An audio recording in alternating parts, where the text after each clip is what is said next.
Are you starving like Marvin right now and you have no way to get no food? Are you broke as a joke and you don't feel like driving anywhere because it's Hoagie Fest and you really don't want a hoagie, but at the same time your hoagie is leaking? Well, yeah, you just came to the right video because Grubhub Plus is free. And you know how you get Grubhub Plus? Well, you got to have Amazon Prime. And if you don't got Amazon Prime, you ain't getting Grubhub Plus for free, baby. But guess what? Hey, I'm sure you got Amazon Prime because it's like a light switch for them delivering crap. But nah.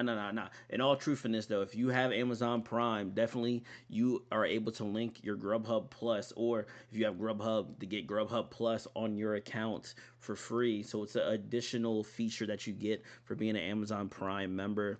So the way I got it was I got it from an email, so make sure you just go to your email, okay? And then you just go on here and then free Grubhub Plus with Amazon Prime, hit unlock Grubhub, excuse me, and then it's just gonna take you to this page. You're gonna sign in and then it's gonna link it. If that didn't take you that way, just put in Grubhub, Grubhub Amazon Prime freaking thing, right? And then bam, Prime exclusive Grubhub Plus offer. You know what I'm saying? Go there, get your link. I'm gonna put it in the description below for y'all. You already know what it is, man. But make sure y'all get that. You know what I'm saying? Make sure y'all get that. And yeah, you already know what it is, man. I appreciate y'all. Let's get it. Let's go. I'm gonna see y'all on the next video. Peace.